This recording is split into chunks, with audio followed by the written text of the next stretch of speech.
من سعی میکنم خیلی خلاصه عرض کنم خدمتتون، اگرچه با سایر دوستان همکارا چندین بار این سوال ازم پرسیدم و چندین بار سعی کردم به تفصیل جواب بدم، ولی خیلی اتفاقی سر از فوتبال در آوردم و کلا کارم هم ترجمه بود مادامی که کرواسی بودم، به غیر تحصیل البته.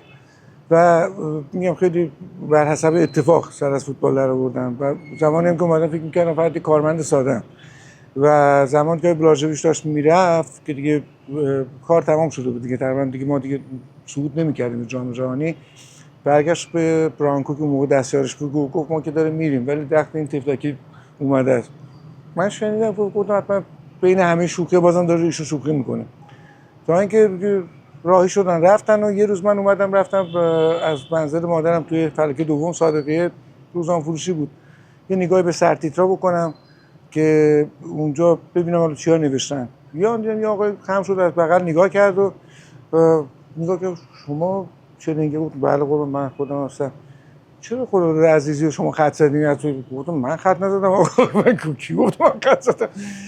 بعدی یه نفر دیگه از این دیگه طرف من آمد سوال کرد ازم که تو هاشمی نسب چی شد که خط خورد نمیدونم. گفتم آقا من خط نزدم. که دیدم 10-15 نفر من دورم کردن، همه سوالای خودشون، سوالای به هر حال هواداری، که اونجا فن تازه برام متبلور شد اون کلماتی که آیه بلاژویچ به کار برده بود منظورشون چی بود. که دیگه از اونجا به بعد فهمیدم دیگه از اون قالب شهروند عادی اومدم بیرون و برجا سعی کردم با مردم صدیق باشم، چون مردم واقعا باهوشی داریم. شاید لبخند میزنند خب، ولی اون پس اون لبخند خیلی افراد باهوشی هستن و اصل حقیقت رو میدونن، خوب تحلیل میکنن مسائل رو، خیلی خوب، خیلی نزدیک به حقیقت، بعضن خود حقیقت رو. و خب سعی میکردم منم تا جایی که میشه با صداقت اونقدر که مجاز هستم برخورد کنم.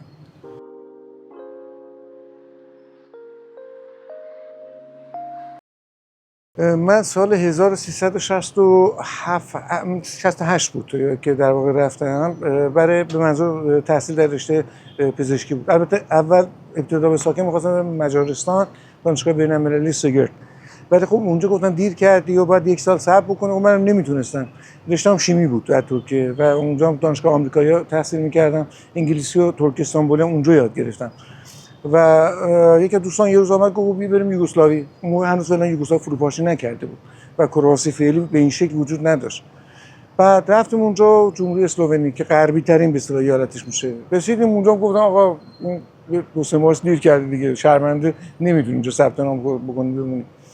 بعد دیگه سویچ ماشین اول خریدم، یادم $500 یه داتسون ژاپنی خیلی کوچولو، حالا فرسوده که چه عرض کنم خیلی دیگه در به داغون بود، تهش دیگه به ما رسید دیگه. خریدم که لااقل بتونم خودم به تنهایی سفر کنم برم، که رفتم شانسی همینجور رو نقشه میرفتم سر از زاگرب در آوردم. یادم که خیلی هوای سردی هم بود، خیلی سرد بود، برف باریده بود، یخبندون، جایی هم نداشتم، هیچ کسی رو نمیشناختم. شب خلاصه تو خود ماشین خوابیدم، یه پتویی هم داشتم میکشیدم رو خودم، یه نیم ساعت ماشین روشن میکردم، بخاری گرم میشد، دوباره خاموش میکردم، یکم میخوابیدم، دوباره هوا سرد مجدد. یه 2-3 شب اینجوری من سر کردم اونجا، تا اینکه یه شب توی محوطه‌ای بود و بعدا فهمیدم که محوطه خوابگاه دانشجوییه اونجا. دیدم که صبح یکی اومد با چهره تقریبا مثل ایرانی خودمون، بعد زد به در و فلان، شیشه دادم پای، خوشحال شدم، فکر کنم ایرانیه. گفت تکلم عربی فلان، فهمیدم نه چیزی راست که ممالک عربی. گفتم نه بابا عربی نه، ایرانی. بعد گفت خب ایرانی فلان. گفت اینجا چیکار می‌کنی؟ گفتم هیچی، اومدم می‌خوام دانشجو بشم اگه بشه. بعد دست ما رو گرفت و برد پیش یکی از دوستان ایرانی که بعداً با هم دیگه همخونه شدیم و خیلی هم دوست و رفیق، که از اونجا بود که من موندم تو خود زاگرب، زبان رو خوندم 6-7 ماه، یه دوره فشرده رو طی کردم و رشته پزشکی قبول شدم. سال 4 من موفق شدم بیام برسم جلو موضوع مراتب. یه بدشانسگی داشتم ایران که بودم که برای جنگ ایران و عراق بود. بعد که رفتم ترکیه، یادم که اون موقع عملیات طوفان صحرا داشت برگزار می‌شد، رفتیم یوگسلاوی، رسیدیم اونجا جنگ داخلی شروع شد بعد 2 سال. خلاصه دیگه برش تصمیم گرفتم جلوتر نرم، یعنی هر جا میرم با خودم دارم جنگو میبرم با نابودی و فروپاشی. بعد دیگه همونجا ما موندیم و که پولم واقعا نمیرسید، ارتباط اون موقع به این شکل نبود، یعنی اصلا ما فضای مجازی این مسائل نداشتیم. نامه‌های ساده پستی بود میرفت میومد، حداکثر دیگه تلفنی بود که میرفتیم از شرکت مخابرات زنگ می‌زدیم، تماس برقرار می‌کردیم با والدینمون، با خویشاوندانمون. بعد این کلا وضعیتی بودش که اون موقع دچار شدیم دیگه. من از سرنوشتم راضی هستم، من واقعیت بگم. میدونم بالا شاید عده بگن خب نه ای کاش مثلا پزشک میشه، چقدر خوب بود. دوستان من پزشک شدن، موفقم بودن، موفقم هستن الان. یکیشون رئیس یکی از به اصطلاح بیمارستان در اصفهان، آقای دکتر طاهری و سایر دوستان.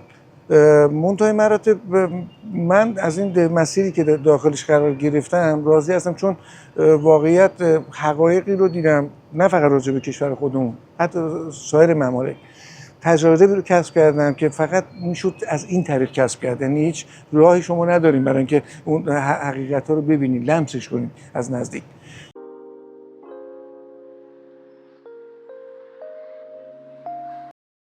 والا شاید من اینطوری بهتر توصیف کنم، داشتیم ما مترجم و هم وزارت خارجه 3 نفر دوستان بودن، یکشون هم فوت کرد خدا بیامرز. بعد و کسان دیگه هم بودن که آمدن اونجا زبان یاد گرفتن، دانشجوها که اونجا بودن. منتهای مراتب من از اونجا که مدت 4 سال تقریبا میشه گفت کارمند محلی شدم توی سفارت خودمون در زاگرب، این امکان رو برام فراهم کرد که مجبور بشم تو اون چالش‌های مترجمی و اون معذوریاتی که خب برام می‌دونید محیط سیاسیه یا بعضا پیش میاد فرهنگی یا نظامی، به ندرت نظامی البته، و خب باید شما خیلی مراقب بودین که اون کلامی که استفاده می‌کنید، تو چینش، گزینش، حتی لحن کلام، حتی سرعت کلام، سعی کنید اینو آرام آرام بهبود بدین که بتونید برای خودتون جا بیاندازید. خب طبیعتا من اون موقع پدرم ناخوش بود دیگه، پولی هم از ایران نمیومد، هیچ درآمد خاصی نشد غیر از اون درآمدی که اونجا داشتن.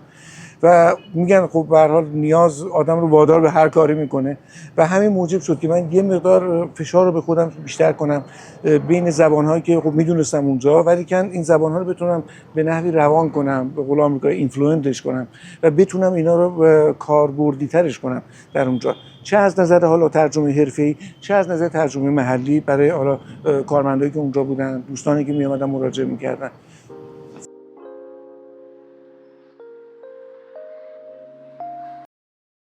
این ترجمه رو واقعیتش من بگم به شما مدیون مترجم آقای رئیس جمهور کرواسی هستم که الان فوت کردن، آقای دکتر فراین توجمن. یه مترجمی داشتن که توی سازمان ملل کشون رفت ترجمه بکنه، صحبت بکنه، با یه سکته شاید بگم کمتر از 1 ثانیه موفق میشه همزمان خیلی آروم و شمرده ترجمه کنه و خب طبیعتا صدای اون خانم پخش میشه توی سیمای کرواسی. یه روز رفتیم برای بس ملاقات بود با خود آقای رئیس جمهور، با آقای سفیر رفته بودیم، تمام شد، ترجمه رو انجام دادم، ولی خب به شکل تشریفاتی وزارت خارجه‌مون، یعنی جملات ادا میشد، من بعد حالا یا نوت برداری میکردم یا جایی رو حفظ میکردم. آمدیم بیرون، گفتن که رئیس تشریفات چون آمد ما رو راهی بکنه تا خود ماشینمون و گفت که کار هست، کار دیگه داریم شما. آقای سفیر گفتن نه خیلی ممنون و منم بعد به من نگاه کرد و نمیدونست من فقط کارمند محلی ام در واقع آمدم اونجا. من گفتم من این کار دارم. بعد خود ایشون جا خورد، سفیرم جا خورد و بعد چه کاری؟ گفتم که مترجم شما دارین اینجا، میدونم تو دفتر تشریفاتم هست، اسمشون رو نمیدونم، آشنایی هم ندارم، ولی با صوت ایشون با ترجمهشون چرا؟ گفت میدونم کیو میگه. رفت و 5 دقیقه طول نکشید اومد اون خانم، اومد و محترمانه با هم سلام علیک کردیم، ازش سوال کردم، گفتم خانم چجوری شما موفق شدین؟ این دوره داره، آموزش داره، چی داره؟ گفت خیلی کوتاهشو بهت بگم که برو وایسا جلو آینه هر روز صبح که خواب بیدار میشی 10 دقیقه رو یه پخش صوت از اون زبانی که زبان مادره میخوای ترجمه کنی به اون زبانی که قصد ترجمه بهش داری رو سعی کن با صدای بلند، خودتو نگاه کن چهرهتو تو آینه، لب‌هاتو نگاه کن، ولی با صدای بلند که این صوت یک بار دیگه برگرده به گوشت و همچنین لبخوانی بکنی. و برای بعضی گفت 3 ماه طول می‌کشه، برای بعضی 6 ماه، برای بعضی چندین سال طول می‌کشه. تا هیچ ما این کار کردیم، تقریبا بگم من 2 ماهه بود که یواش یواش راه افتادم.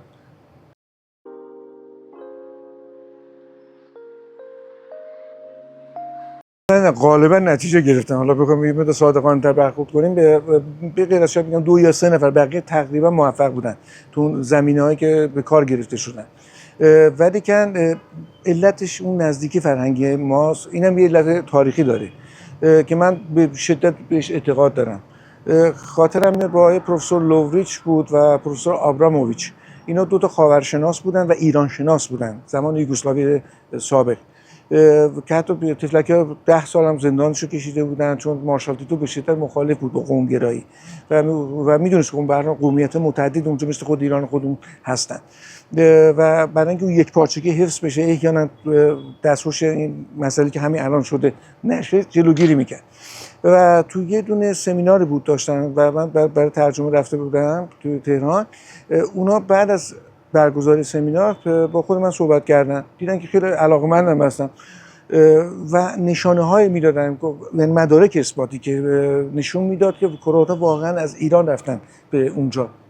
کلماتی که ما استفاده میکنیم چه در فارسی امروزی چه در فارسی دری و این کلمات همین الان هم اونجا متداوله و نشان میده که واقعا ریشه اونها از ایرانه. و من حتی بعضا تو برخی از روستاهاشون مراسمی رو میدیدم شبیه مراسم خود ما که بعد سوال میگه خودشون نمیدونستن از کجاست، چرا چجور شده مراسم، چجور آمده اونجا. و همچنین تو ترجمه‌هایی که برای خود سفارت انجام میدادن متوجه شدم نه واقعا یه چنین ریشه وجود داره و اینا از ایران به نحوی به اون منطقه کوچ کردن که البته حالا تو حوصله برنامه شما نمیگنجه بخوام تو جزئیاتش وارد بشم.